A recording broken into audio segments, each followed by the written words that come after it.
Robinhood, folks, failed IPO last week, sizzling stock this week, and then a reminder that billionaires, well, they always find a way to make money. That's what we're seeing in today's session. Shares of the investing app company under pressure after the company filed to sell almost 98 million shares, none of it going to help the company, all going to early capitalist investors.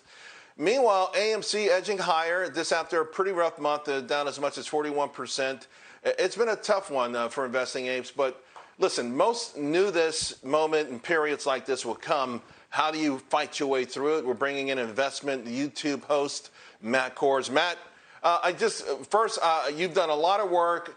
I was watching your video. Honestly, we don't have that much time here, so if you can shrink it down, how you are finding evidence of more naked shorting and what do you think should be done about it?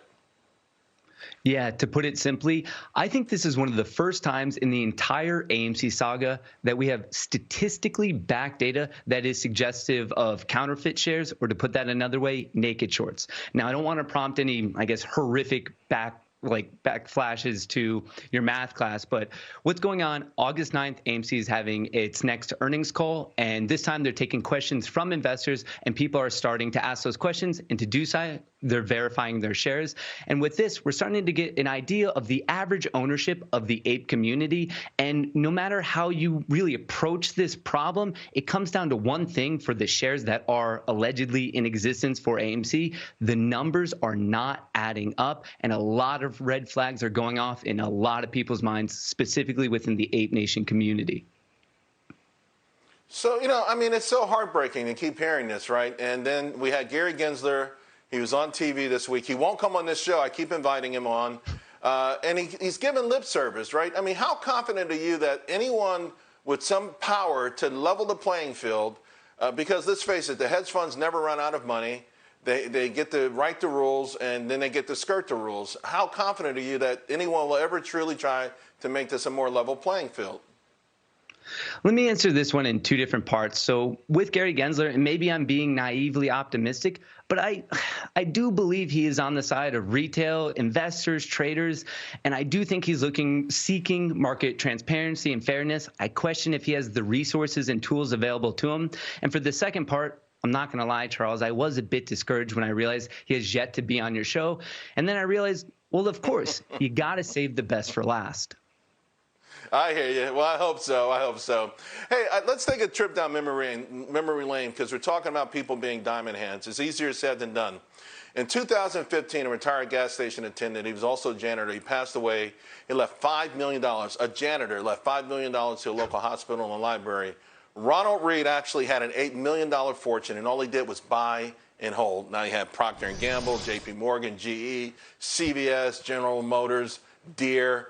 So he was the ultimate diamond hands, but those were all blue chip stocks.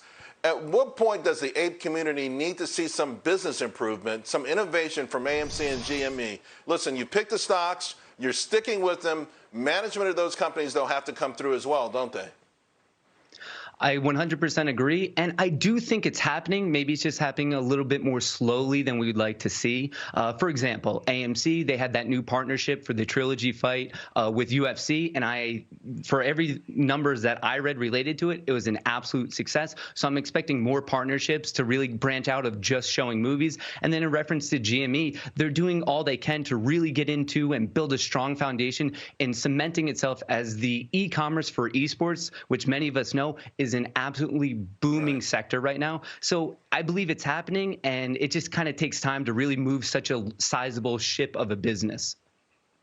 And by the way, listen, it feels longer in real time, right? I can tell you right now, I regret stocks that I sold more than stocks that I held that went to zero. Those are my biggest regrets in investing. So, the so-called smart money, Matt, forget about it. They'll put a buy recommendation on this stock 3 years from now, significantly higher if it works out. Quick, we got a minute to go. We can talk about this Robinhood thing. What are your thoughts here with Robinhood?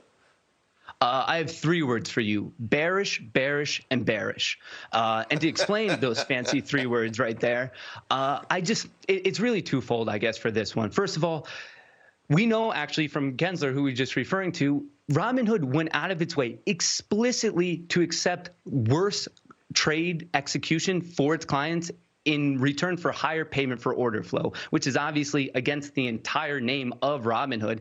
And potentially more important, a majority of the company's income is coming from payment for order flow. And the US government right now is looking in, and it might potentially become outlawed. So its business model to me is very, very poor. And I mean, we're seeing it, I believe it's down 19, 20% today. I think it was just a pump and dump, and I'm bearish. Do you think someone tried to manipulate retail investors with this one? I don't know retail. I think manipulation. I think it's weird that they dumped 98 million right after a giant jump 5 days after. Why didn't they sell on the day of the IPO? Yeah. Doesn't add up to me whatsoever. Yeah. Great observations, Matt. Thank you so much. I appreciate your strength and all the research you're doing. Hopefully you come back real soon.